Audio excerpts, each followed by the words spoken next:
The biggest fight in the history of MMA. The biggest fight in the history of pay-per-view. Who would it be between Elon Musk and Mark Zuckerberg?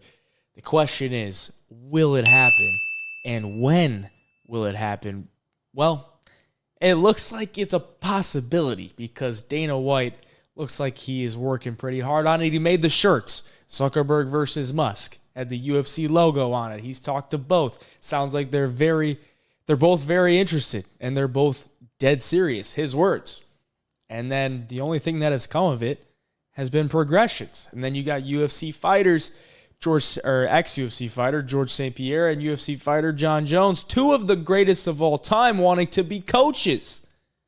That just makes more progressions. And even Elon Musk responding to GSP and saying, okay, let's do it. You got Zuckerberg, who's been training for a long time. He's ready to go. He knows what's going on. He was just seen training with Mikey Musumeci, the jiu-jitsu wizard. He trains, he's been competing in jiu-jitsu tournaments. Elon Musk hasn't been training too much, but it just comes out that he was training with Lex Friedman. So it looks like this is a real possibility. The question is, when would it happen?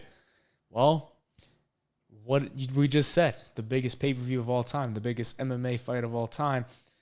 What better time to make it than UFC 300?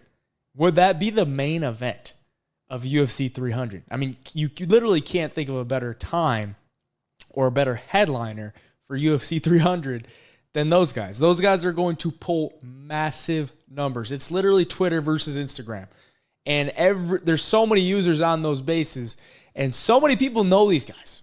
If you ask just a regular person on the street, be like, do you know who Mark Zuckerberg is? Of course. Do you know who Elon Musk is? Of course. These two guys are going to fight tonight. Are you going to watch? If you've never watched an MMA fight, if you've never watched a UFC fight, and you hear the two leaders of the world are going to fight, you're watching that. I don't care if it's a gimmick fight, which it is. Sorry, Dana. It's a gimmick fight. But at the same time, it's going to get some big pay-per-view numbers. But can they make it happen? Can they make it happen? And what does that do to the state of MMA? What does that do to the state of the UFC if they do go through with it? Because if you look at, who's going to headline a card like UFC 300, and if they do make Zuckerberg and Elon Musk the headline of a UFC 300, which is a historic card, right? What does that say about the fighters that are not the main event? Like, if Zuckerberg and Musk are the main event, everyone below them, I wonder how they would feel about it. I'm not a UFC fighter, obviously, but I would be interested to know how they would feel about being, under a fight like that. If they're just like, they're okay with it because they know this card's going to get tons of views, or if they feel like the sport is being a little bit disrespected because you have two guys who aren't pros and they're going to headline one of the biggest cards of all time, or the biggest card of all time to the date. What do they think about that? Because personally, I think it might demean a little bit of what the struggles the fighters have had to go through. And obviously, not to say Elon Musk and Zuckerberg haven't had to go through struggles, but obviously not within the sport.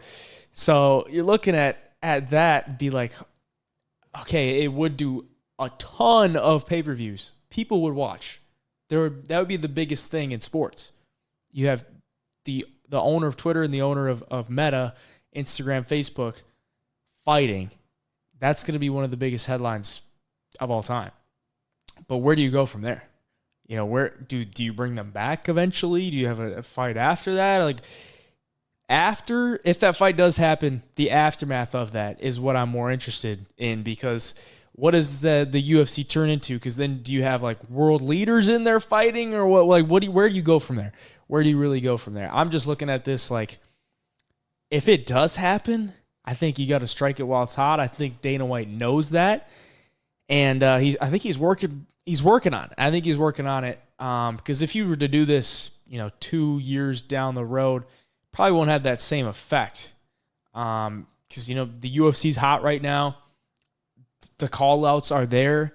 I think you got to strike it while it's hot, and you got UFC 300 not right around the corner, but, within reach to where it could happen. Otherwise, you could do it just outside of the UFC. Maybe it's just a different, not like a numbered card, but maybe just kind of some other way that you do it. I don't know. You're going to have to get pretty creative because I can't imagine they put like real UFC fighters on an undercard and like two guys that have never fought professionally as the main event. That would be insane. That would be wild. I can't really see that happening. But UFC 300, Musk versus Zuckerberg. Just imagine the sound of that. You got a co-main of like, I don't even know who you need to throw a co-main on. Maybe they just do some kind of number card just as a filler. Who knows? Who knows, man? This is the world we live in, which is pretty crazy. But we all know. We all know you'd watch. You might hate it. You might not really support it much, but you would watch. You would watch. That's what a gimmick fight is. It's like, I don't really like it too much, but I want to watch because I want to know what happens. That's a gimmick fight. According to Dana White, a gimmick fight is, you already know the outcome. If it's going to be an MMA fighter versus a boxer, that's a gimmick fight. I disagree. I think it's something that you're like, is this really happening? Like, does this like disrespect the sport or anything? But I'm going to watch either way. It's interesting. Obviously, Zuck's been training, and he's been into it a lot. And Musk, he's done like some training in the past, not too much, but those two getting in the cage would be wild. And UFC 300, that would be insane as a headliner. So looking forward to seeing what happens. We'll stay up to date with everything going on and the progressions that are up to date. But other than that, drop a sub to the channel. If you like the video, drop a like if you enjoyed the video. And we'll see you in the next video. Hey, Jab Picks, signing out.